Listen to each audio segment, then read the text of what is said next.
um tema para a gente falar essa manhã e não é muito agradável. Então hoje a gente vai falar de algo que infelizmente todas as pessoas fazem.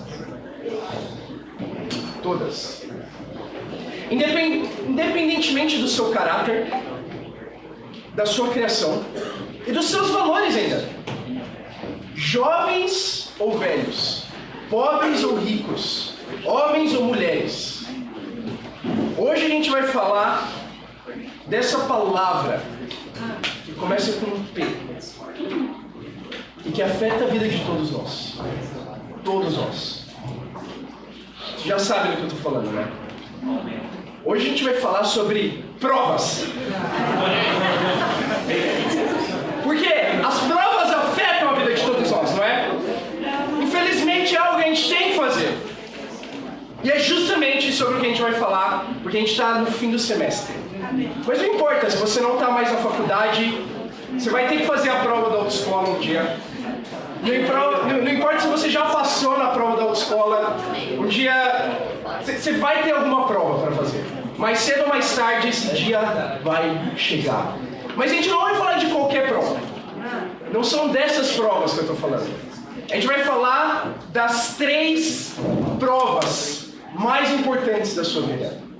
Hoje a gente vai falar de 3 grandes provas. Mas não são só 3 grandes provas. São as 3 grandes provas. São as provas da sua vida. Então o título de hoje: As 3 grandes provas. A gente vai estudar um capítulo da Bíblia em 2 Reis 4 hoje, tá bom?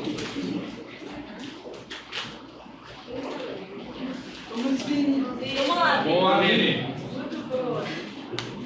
Eu assustei vocês. Mas eu falei que é ruim que a gente vai falar. Ninguém gosta de falar isso. Mas essas provas são boas, tá bom? 2 Reis 4, 8. Fala assim, ó. Certo dia, Eliseu foi a Sunem, onde uma mulher rica insistiu que ele fosse tomar uma refeição em sua casa. Uau, vamos para aí! A gente vai ver um grande milagre na Bíblia. Um dos maiores milagres que aconteceram já no Antigo Testamento. A gente já vai ver que milagre é esse. Mas o primeiro milagre acontece aqui.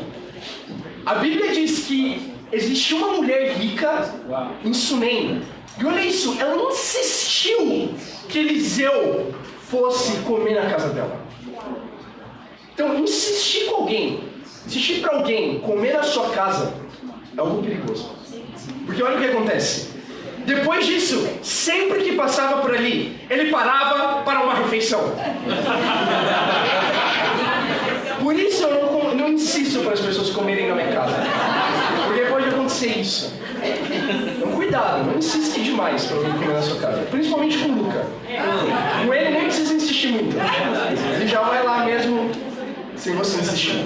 Mas vamos lá, versículo 9, diz assim: em vista disso, ela disse ao marido: sei que esse homem que sempre vem aqui é um santo homem de Deus. Vamos construir lá em cima um quartinho de tijolos e colocar nele uma cama, uma mesa, uma cadeira e uma lamparina para ele. Assim, sempre que nos visitar, ele poderá ocupá-lo. Uau, que coração essa mulher tinha, né? Então, sem querer nada em troca, ela queria ajudar Eliseu. Primeiro com a comida, depois ela queria construir um quartinho para ele. Olha que legal. Então ela tinha um coração muito bondoso. E quando a gente tem um coração bondoso, Deus abençoa. Então vamos continuar lendo, versículo 11. Um dia, quando Eliseu chegou, subiu ao seu quarto e deitou-se. Ele mandou o seu servo Geazi chamar a sunamita. Ele a chamou. E quando ela veio, Eliseu mandou Geazi dizer-lhe: você teve todo esse trabalho por nossa causa. O que podemos fazer por você? Quer que eu interceda por você ao rei ou ao comandante do exército? Ela respondeu: estou bem entre minha própria gente. Mais tarde, Eliseu perguntou a Geazi: o que se pode fazer por ela? Ele respondeu: bem, ela não tem filhos e seu marido é idoso. Então Eliseu mandou chamá-la de novo. Geazi a chamou, ela veio até a porta e ele disse: por volta dessa época, no ano que vem, você estará com um filho nos braços. Ela contestou: não, meu senhor, não iludas a tua serva, ó homem de Deus. Mas como Eliseu lhe dissera, a mulher engravidou. E no ano seguinte, por volta daquela mesma época, deu à luz a um filho. Então, a gente vê, como eu disse, que sempre que você é bondoso, Deus abençoa. Deus abençoa a bondade. Essa mulher foi bondosa com Eliseu, sem esperar nada em troca dele. Ela deu comida, deu um lugar para ele morar, para ele passar algumas noites, quando ele estivesse por lá. E olha o que Deus fez na vida dela. Ela teve um filho. Eliseu falou para ela: no ano que vem, nessa mesma época, você vai ter um filho. Ela falou: não iludas essa tua serva. Por quê? Porque ela não podia ter filho, ela era estéril. Ela falou: meu marido já tem muita idade. Mas Eliseu falou: essa época você vai ter um filho. E assim foi. Então sempre que Deus fala algo, Ele cumpre. E assim aconteceu com ela. E a gente precisa entender isso, que a Bíblia fala em Tiago 1,17, que toda boa dádiva, ela vem de Deus. Amém. Então sempre que alguém faz algo bom para você, sempre que algo bom acontece na sua vida, isso é de Deus. Incrível, não? Então vamos continuar lendo, versículo 18. O menino cresceu. Então os meninos crescem. Acontece. E certo dia foi encontrar-se com seu pai, que estava com ceifeiros. De repente ele começou a chamar o pai gritando: ai minha cabeça, ai minha cabeça. O pai disse ao servo: leve-o para a mãe dele, como todo bom pai. Deixa que a mãe resolva. Ele era um bom pai. O servo pegou e o levou à sua mãe. O menino ficou no colo dela até o meio-dia e morreu. Que terrível. Pensa nessa situação. Essa mãe que ela ansiava ter um filho. Quando Eliseu falou para ela: você vai ter um filho, ela falou: não iluda a sua serva. Então com isso a gente entende que era um desejo do coração dela ter um filho. Ela queria muito isso. E Deus deu, Deus abençoou. E toda boa dádiva vem de Deus. A gente precisa entender isso. Mas a segunda verdade é: todos os problemas da nossa vida, eles vêm de Deus também. Isso é o que fala Lamentações 3:38. E Deus deu, Deus tira. É o que Jó fala.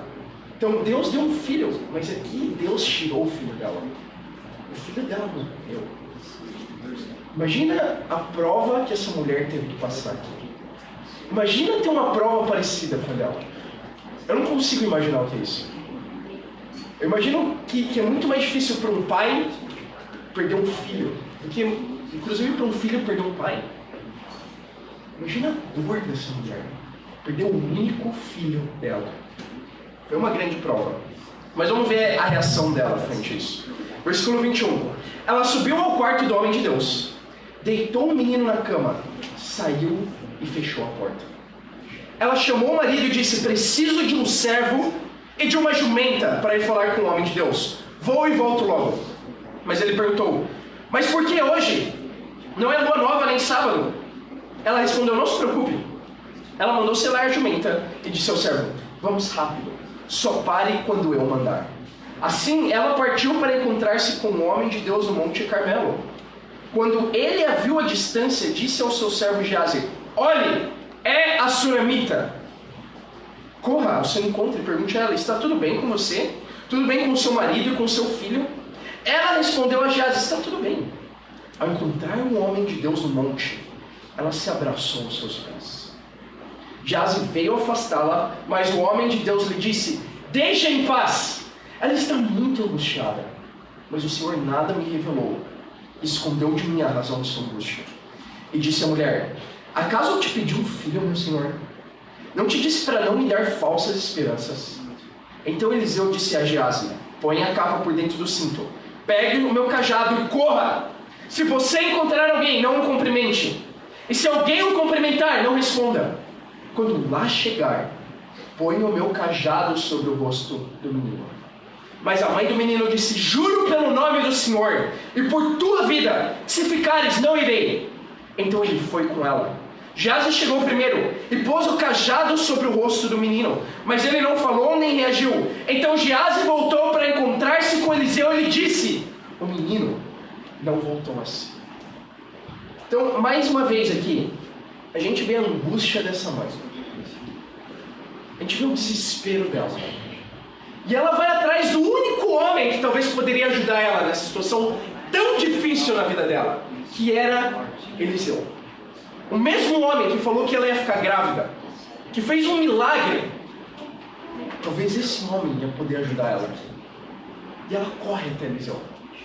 Ela corre, ela se prostra, ela segura nos pés dele e fala: caso meu senhor te pediu um filho, eu não pedi um filho, porque Deus tirou esse filho de mim. Ela passa por uma prova grande na vida dela. Mas olha a fé de Eliseu. Ele olha para Geazi, o servo dele, e talvez Geazi era um pouco mais jovem. Ele fala: Geazi, pega o meu cajado e corre.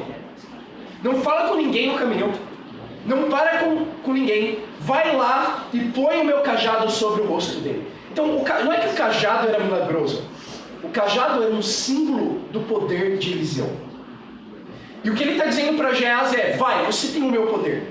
Você pode fazer tudo o que eu posso fazer. Vai lá e salva o menino. E olha o que acontece. Eliseu vai, Geazi vai, coloca o cajado e nada acontece. Ele volta para Eliseu e fala: Senhor, eu fiz o que você mandou e nada aconteceu. Versículo 32, a Bíblia diz: quando Eliseu chegou a casa, lá estava o menino, morto. Então a Bíblia, ela enfatiza várias vezes que o menino estava morto já. Estendido na cama. 33. Ele entrou, fechou a porta e orou ao Senhor. Depois deitou-se sobre o menino, boca a boca, olhos com olhos, mãos com mãos, enquanto se debruçava sobre o rosto ele. O corpo do menino ia se aquecendo. Eliseu levantou-se e começou a andar pelo quarto. Depois subiu na cama, debruçou-se mais uma vez sobre ele. O menino espirrou 7 vezes e abriu os olhos. A gente acaba de ler aqui sobre um dos maiores milagres, talvez o maior milagre que pode acontecer: Deus ressuscitar uma pessoa dos mortos. Isso acontece 10 vezes no Novo Testamento, no Antigo Testamento. Isso acontece não mais de 6 vezes no Novo. E a gente leu aqui agora, quando um profeta de Deus ressuscita um menino que havia morrido. Que milagre extraordinário! Foi uma grande prova para a mulher. Mas o resultado dessa prova foi mais um incrível milagre, como a gente acabou de ler aqui. Então, a gente vai estudar sobre 3 grandes provas que a gente vai tirar dessa história aqui. Mas o resultado dessas provas são os milagres que Deus quer produzir na nossa vida.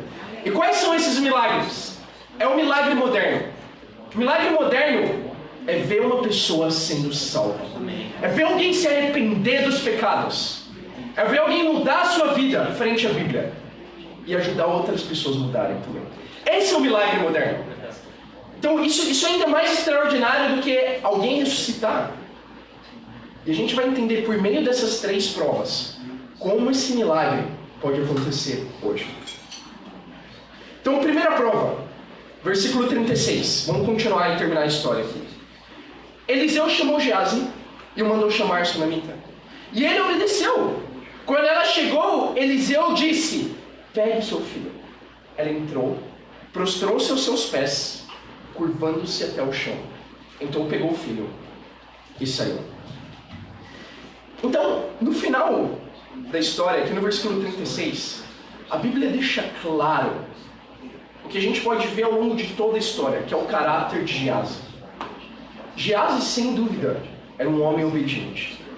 A Bíblia diz no versículo 36 que quando Eliseu chamou Geazi e mandou chamar Sunamita, ele obedeceu. E não só aqui, mas ao longo de toda a história, a gente pode ver que sim, Geazi obedeceu. Eliseu mandou ele ir, correr, ele correu. Mandou pôr o cajado sobre o rosto do menino, ele colocou. Tudo que Eliseu falava, Geazi obedecia. E essa é a primeira prova para nós. Primeiro ponto de hoje, a prova da obediência. A prova da obediência. Vamos lá em Juízes 3 comigo. A gente vai ser provado com a nossa obediência. Juízes 3, 1. Olha o que fala. Essas são as nações que o Senhor deixou. Todo mundo comigo?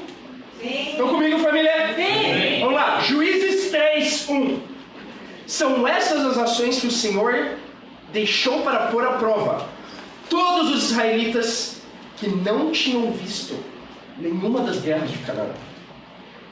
Fez isso apenas para treinar na guerra os descendentes dos israelitas, pois não tinham tido experiência anterior de combate. Olha que extraordinário. Só de parar aqui, a gente vai continuar lendo. Mas a Bíblia diz que Deus provou Israel somente para treinar os israelitas que nunca tinham ido para a guerra. Então, uma das razões que Deus coloca provas na nossa vida é essa. É só para treinar. Treinar para quê? Para um dia chegar nos céus. Esse é o nosso treino. A vida é um treino. Para que a gente chegue um dia nos céus. Mas não só isso. Versículo 3. Os 5 governantes dos filisteus, todos os cananeus, os sidônios e os heveus que haviam no monte do Líbano, desde o monte Baal-Hermon até Lebo-Hamate. Essas nações foram deixadas para que por elas os israelitas fossem postos à prova, se obedeceriam aos mandamentos que o Senhor dera aos seus antepassados, por meio de Moisés. Então a Bíblia diz aqui algo muito importante, que Deus provou o povo dele, por uma simples razão, para ver se o povo obedeceria aos mandamentos dele. Deus provou os israelitas só por isso, para ver se eles obedeceriam aos mandamentos de Deus. E essa é a nossa prova hoje também. Não é só a história de Israel, é a nossa história também. Porque cada um de nós vai ser provado pela nossa obediência. E a pergunta é, por que Deus prova a nossa obediência? Por que Deus dá essa prova pra gente? A resposta é simples, para saber se a gente verdadeiramente ama Ele. Deus, Ele prova a gente com a obediência, para saber se a gente verdadeiramente ama a Deus. Mas não se confunda. Deus, Ele não prova a gente para que Ele saiba se você ama Ele. Deus já sabe. Deus prova a gente para que você saiba se você ama Ele verdadeiramente. Deus já sabe. A questão é, você sabe? Porque é muito simples, é muito fácil falar que a gente ama Deus.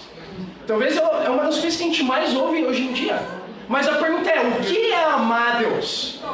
O que significa amar a Deus de acordo com as Escrituras? Vamos lá em 1 João 5. Boa, Vini. 1 João 5.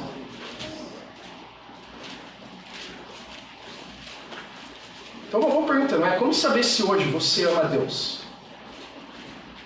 É só falar? 1 João 5, versículo 2 e 3. Fala assim: assim sabemos que amamos os filhos de Deus, amando a Deus e obedecendo aos seus mandamentos. Porque nisso consiste o amor a Deus, em obedecer aos seus mandamentos. A Bíblia deixa bem claro, bem evidente para a gente aqui, o que significa amar a Deus. Amar a Deus não é um sentimento. Não é o que está escrito aqui. Não é um sentimento. Amar a Deus envolve um sentimento. Porque muitas pessoas falam, eu amo a Deus. Por quê? Eu vou na igreja, eu sinto Deus. Às vezes eu oro e eu sinto algo sincero no meu coração. Eu sinto que Deus está comigo. Mas a questão não é essa. Não é se Deus está com você, é se você está com Deus. A questão não é o que você sente. Você pode se sentir longe de Deus agora, você pode se sentir perto de Deus agora, mas o parâmetro não é o sentimento. O nosso amor a Deus, ele pode ser visto pela nossa obediência. A nossa obediência às Escrituras. Então, o que eu percebo hoje é que não é raro ver muitas pessoas que dizem amar a Deus, mas essas mesmas pessoas, talvez são as que menos obedecem a Deus. Eu era uma dessas. É o que a gente vê, infelizmente, hoje nas igrejas. O que eu vejo hoje é que, infelizmente, o pecado, ele entrou na igreja. Porque a gente confunde o que significa amar a Deus. E é comum hoje, infelizmente, ver mais pecado na igreja do que fora dela. Não é verdade? Olha que coisa terrível. Mesmo na igreja, eu me pergunto por que as pessoas continuam pecando sexualmente? Por quê? Quando a Bíblia é tão clara sobre vários assuntos na área sexual, como sexo antes do casamento, como pornografia, como masturbação. Por que as pessoas, ainda que dizem que amam Deus, elas continuam vivendo nisso? A resposta é simples. Porque elas não amam a Deus. Essa sempre é a resposta. Porque, olha só, porque mesmo às vezes na nossa família, porque às vezes no nosso trabalho, ou às vezes ainda na igreja, é comum ver mentira. Que é um dos pecados mais terríveis da Bíblia.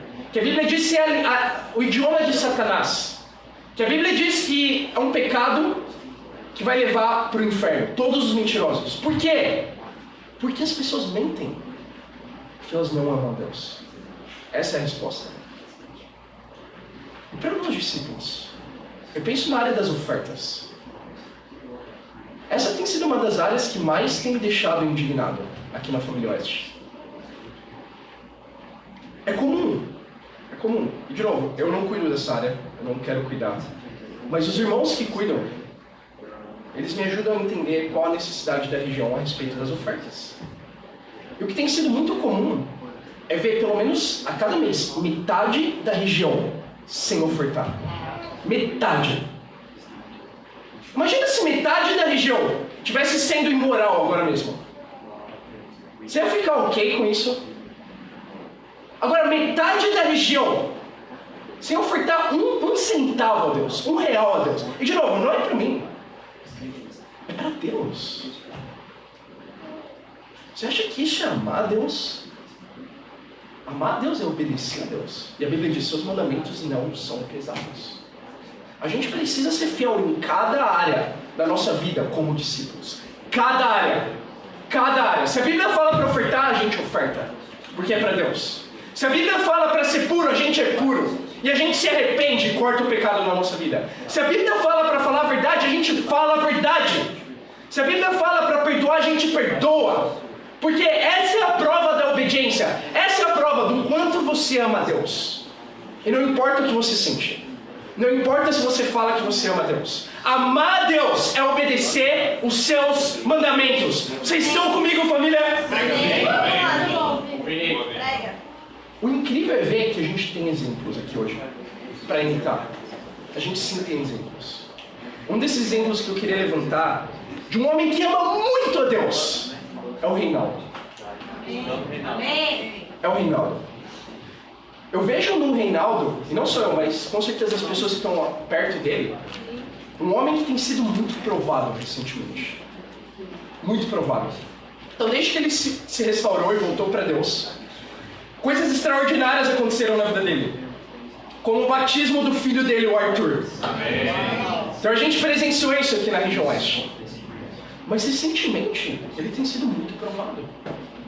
Uma das pessoas que ele discipulava caiu da fé, infelizmente. A pessoa que discipulava ele caiu da fé. O filho dele que foi batizado, logo que foi batizado, mudou de região.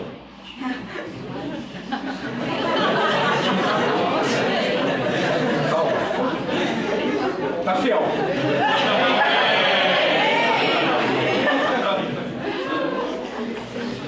Mas olha as provas vindo de todos os lados. Inclusive a esposa dele, que ela costumava vir, ela estava vindo na igreja. Ela decidiu parar. Olha como esse homem tem sido provado. Mas o que mais me inspira no Reinaldo é ver que ele é um homem que ama a Deus.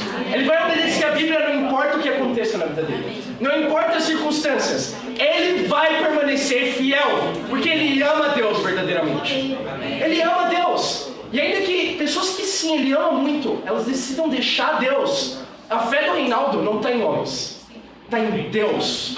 Reinaldo, ele serve a Deus, ele é um discípulo fiel, não por causa de pessoas. Eu espero que assim seja a sua fé. É daí que vem a sua obediência, pelo seu amor a Deus. Que exemplo você é para a região, Reinaldo? Você inspira toda a região oeste, irmão. Provérbios 17, 3. Vamos ver, irmão. A gente vai para a segunda prova de hoje. Mas é isso, a gente precisa amar a Deus e obedecer o que a Bíblia fala.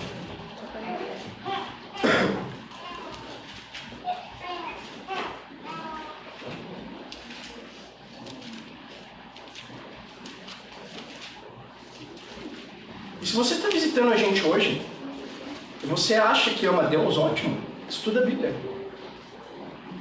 E veja se você realmente ama a Deus. Se você se depara com algo que você não tem obedecido, obedece. Por quê? Porque isso é amar a Deus. E é isso que a gente quer ter nessa igreja. Uma igreja de pessoas que amam verdadeiramente a Deus. Provérbios 17, 3 diz: o crisol é para a prata e o forno é para o ouro, mas o Senhor prova o coração. Segunda prova de hoje, a prova do coração. A Bíblia diz que Deus prova o nosso coração.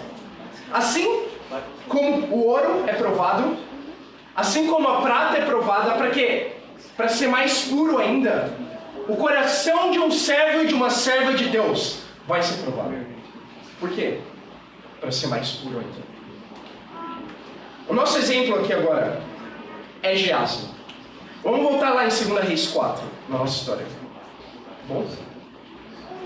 Versículo 29. Perdão, 26. Olha só o que a Bíblia fala.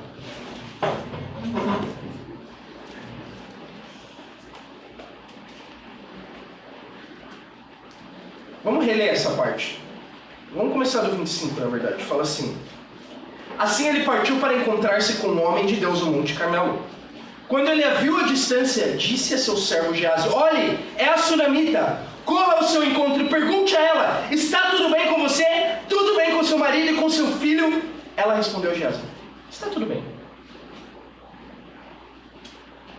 Geazi sim era um homem obediente.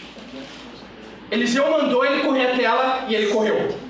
Eliseu mandou ele perguntar se estava tudo bem, ele perguntou.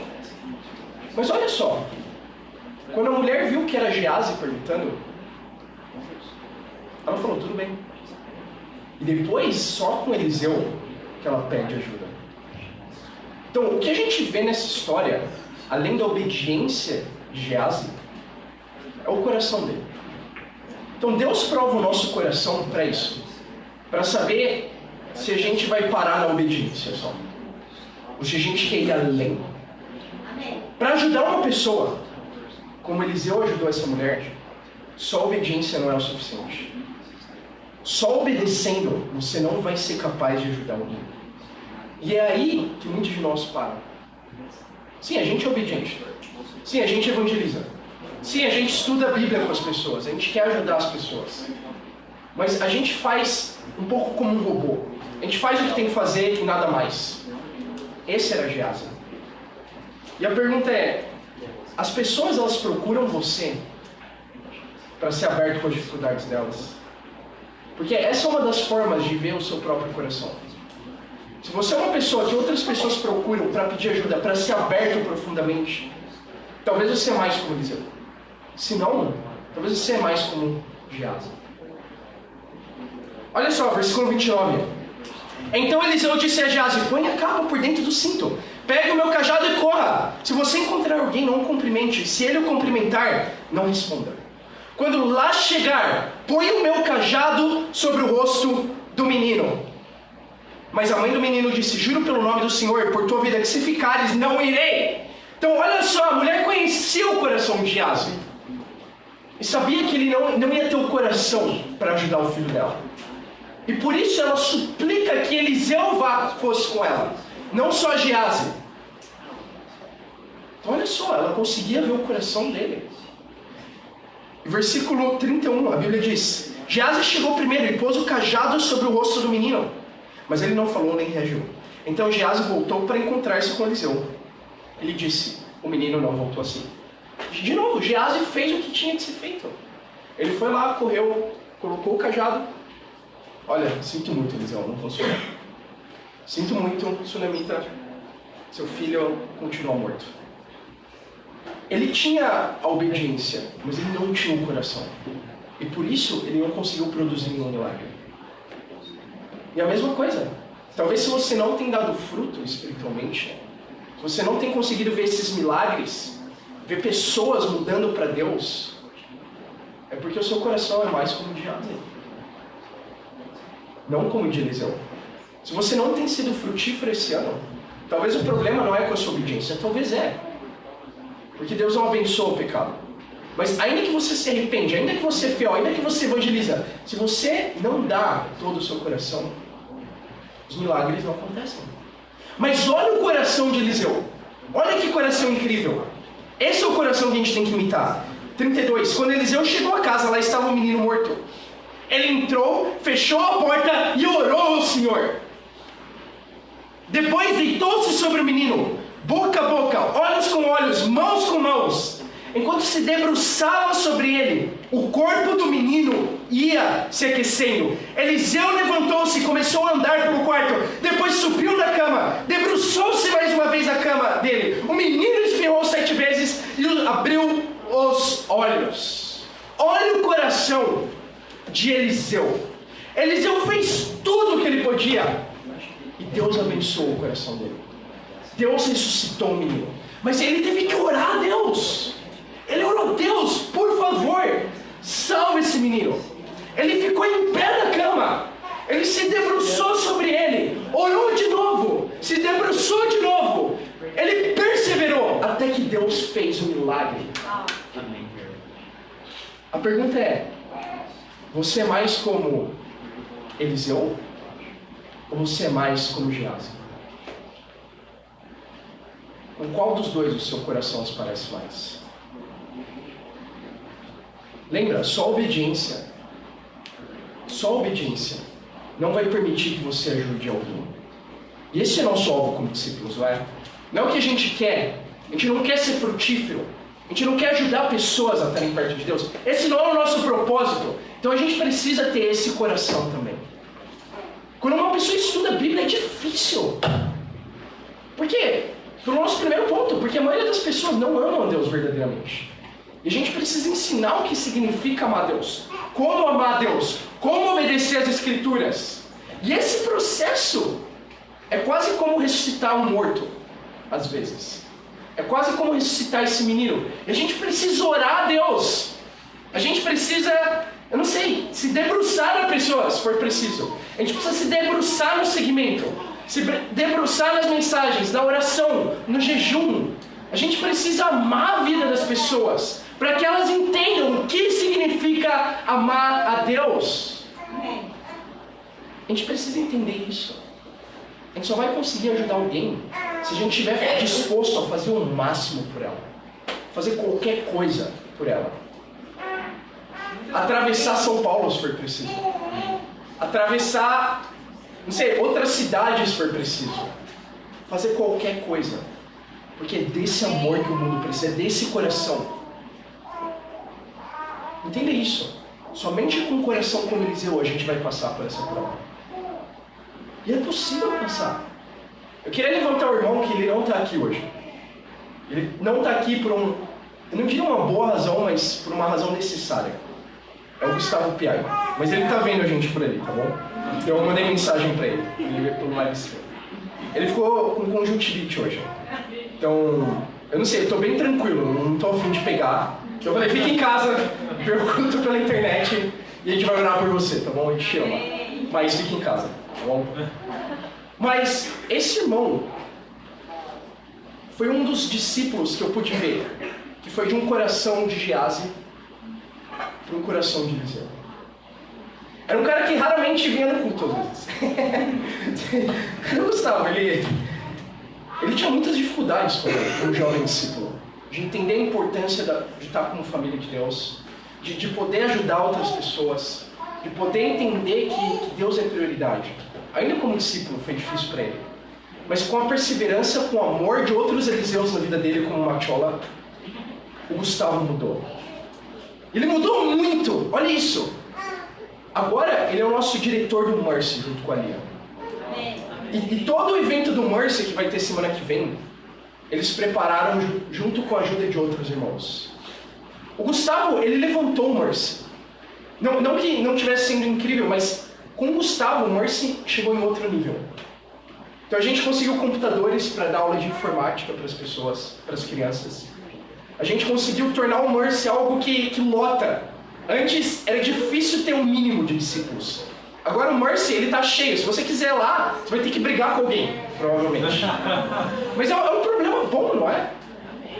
E olha isso, o Mercy foi de uma escola da região leste, com 100 e poucas crianças, para o céu lá no Capão Redondo, que a gente vai estar sábado que vem, com mais de 300 crianças. Olha o que alguém que decide ter um coração de Eliseu pode fazer para Deus. Olha quantas pessoas o Gustavo tem ajudado. E Deus tem abençoado. Agora está namorando. Olha que legal. Daqui a algumas semanas a namorada dele vem da Rússia para cá, uma discípula de Jesus. Sexta-feira. E depois disso, olha qual é o sonho dele agora. Ele quer ir para a Rússia. Eu acho que antes ele vai para Kiev, na Ucrânia, para treinar para o ministério e poder ser um evangelista no reino de Deus.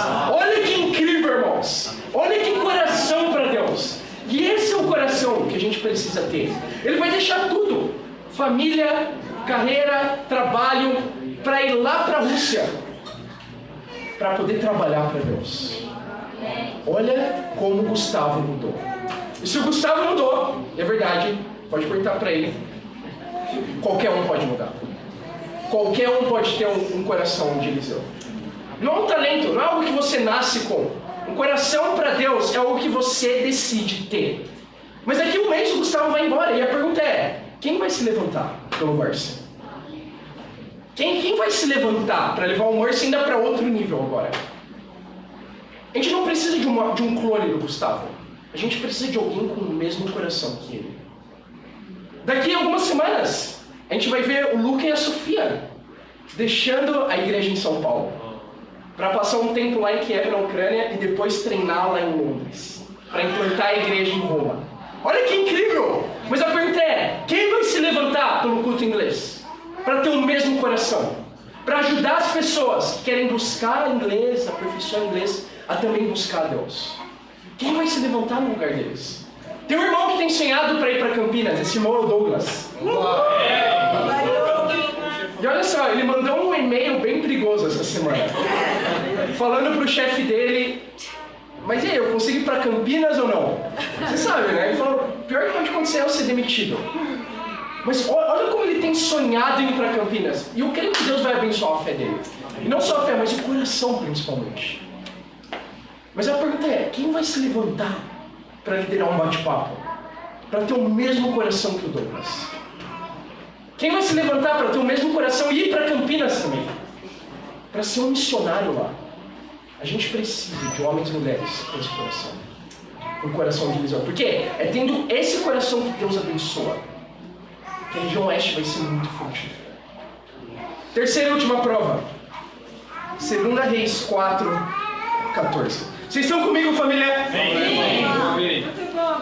Mais tarde Eliseu perguntou a Geazi: o que se pode fazer por ela? Ele respondeu: bem, ela não tem filhos e o seu marido é idoso. Então Eliseu mandou chamá-la de novo. Geazi a chamou, ela veio até a porta e disse: por volta dessa época do ano que vem, você estará com um filho nos braços. Ela contestou: não, meu senhor, não iludas a tua serva, homem de Deus. Mas como Eliseu lhe dissera, a mulher engravidou.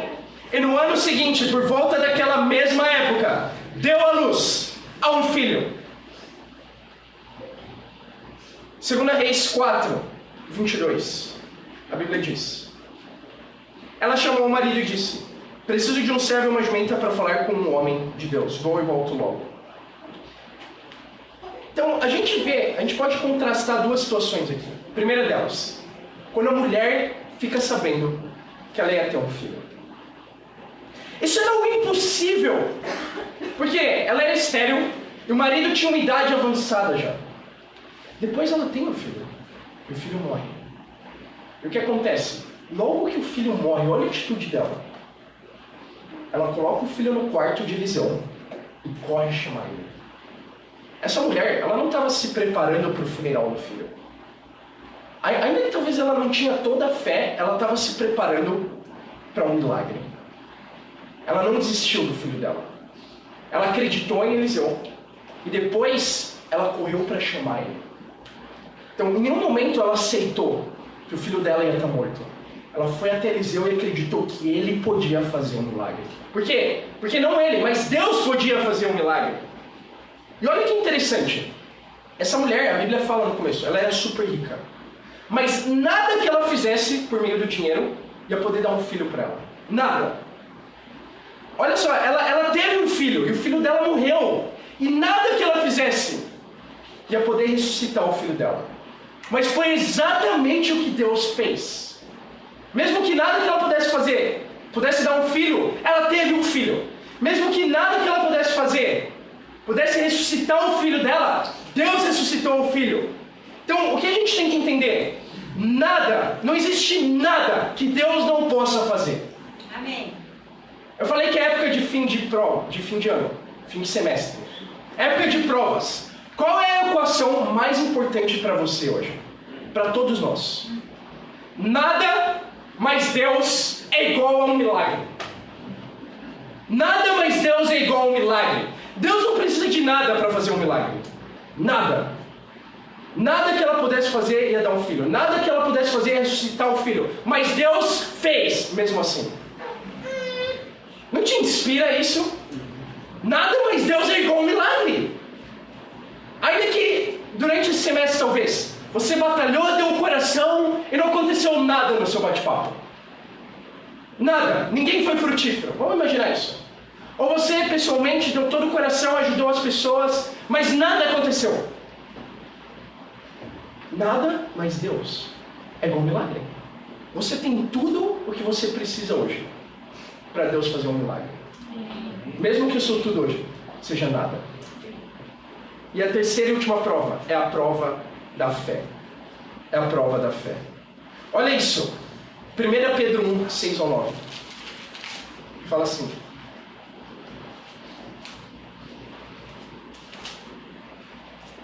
Primeira Pedro 1, do 6 ao 9.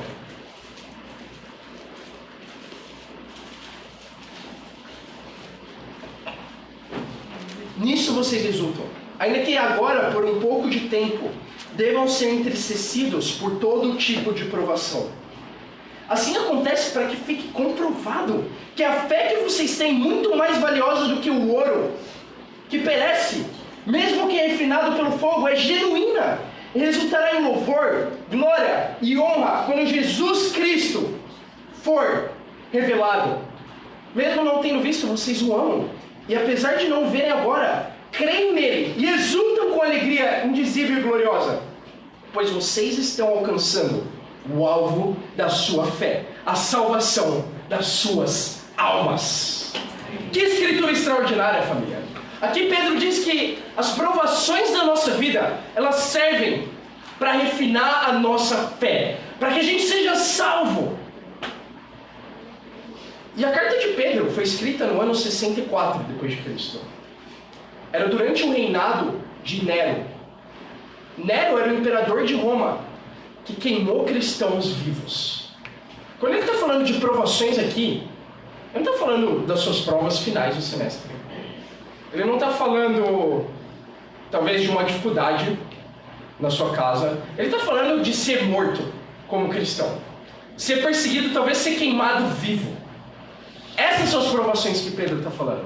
Ele está falando que essas provações, elas servem para isso. Para purificar a nossa fé. Porque mesmo não vendo em Jesus, mesmo que a gente nunca viu Jesus, nenhum de nós aqui, a gente acredita nele. A gente acredita nas promessas dele. E a gente acredita que perseverando, um dia a gente vai ser salvo. É incrível isso. É por isso que Deus prova a nossa fé. Para que a nossa fé não esteja em coisas passageiras. Já dizia a frase, né? Tudo na vida é passageiro, menos o motorista e o cobrador. Nossa. Mas Deus, Ele prova a nossa fé por isso. Porque olha só, se a nossa fé está em coisas passageiras, a gente vai ter uma fé passageira também. Essa é a razão. Como não ter uma fé passageira? Última escritura, Romanos 4:18. Vamos lá, Vini. Tudo na vida passa, irmãos. É um fato.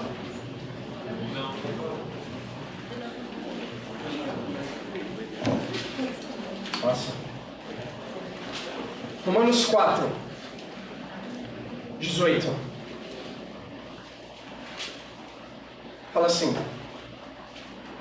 Abraão, contra toda a esperança, em esperança criou, tornando-se assim pai de muitas nações, como foi dito a seu respeito. Assim será a sua descendência.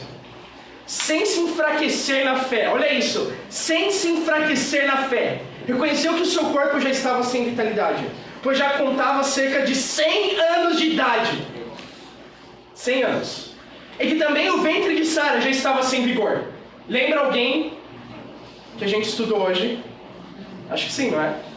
Mesmo assim, versículo 20, não duvidou, nem foi incrédulo em relação à promessa de Deus, mas foi fortalecido em sua fé e deu glória a Deus, estando plenamente convencido de que Ele era poderoso para cumprir o que havia prometido. Abraão entendia uma coisa: ele tinha 100 anos, Sara era estéril, mas ele entendia algo, que nada mais Deus é igual a um milagre. E Deus deu uma promessa para ele aos 75 anos, de que ele seria pai de muitas nações. E eu penso, Abraão, ele tinha 75. Já é muita idade isso. Chegou aos 76, e nada. 77, e nada. 78, 79, 80, 85, 90 anos, e nada. Ele não era pai ainda. 95, 96, 97, 98, 99, 100 anos. E ele ainda esperava a promessa. Como a gente reagiria no lugar de Abraão? Talvez a gente ia ficar um pouco desanimado, não é? Mas, poxa, Deus prometeu. Talvez cada ano que passa, sua fé enfraqueceria, diminuiria. E foi exatamente o que aconteceu com Abraão, não é? Não. A Bíblia diz que sem se enfraquecer na fé, ele se fortalecia a cada ano mais. Olha a fé de Abraão. A cada ano que passava, ele ficava mais animado com a promessa de Deus. Ele ficava mais encorajado. Ele tinha mais convicção de que Deus ia cumprir a promessa. Essa é a fé que Deus quer ver em nós. Eu penso no nosso sonho do começo de ano. A gente quer evangelizar o mundo. Esse não é o nosso sonho. Amém. É o sonho de Deus na Bíblia, é evangelizar o mundo para Ele. E a gente orou desde o começo do ano: Deus, ajuda a gente na região oeste chegar a 100 discípulos de Jesus. 100 discípulos, Deus, por favor. Porque o ponto não é o número. Mas se você chega em 100, se chega em 200, se chega em 300, 500, 1000, chega no mundo. Esse é o ponto. Amém. É não enfraquecer a nossa fé, mas ter uma fé de Abraão e aumentar. E talvez você viu, foi incrível o semestre, né? A gente viu muitas pessoas sendo salvas, mas muitas pessoas caíram também. E a gente chega no meio do ano com 81 discípulos na região oeste. Você acha que minha fé está enfraquecida por isso? De forma alguma. Eu quero ter uma fé como a de Abraão, irmãos. A gente está no meio do ano. A gente tem metade do tempo que a gente tinha. E daí? Eu não sei você, mas eu estou muito mais animado agora. Eu estou muito mais animado. E se chegar no último mês, a gente vê o mesmo número, não importa. A nossa fé continua a mesma. Que nada mais Deus é igual a um milagre.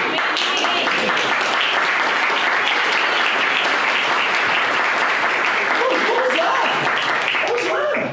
Sabe, a gente tem 81 discípulos totalmente comprometidos, que totalmente amam a Deus, já passaram pela prova da obediência. A gente tem 81 discípulos que sim, vão ter um coração como o de Eliseu, que vão passar na prova do coração, porque eu sei que cada um de nós vai dar todo o coração, orando, para que a gente chegue a 100.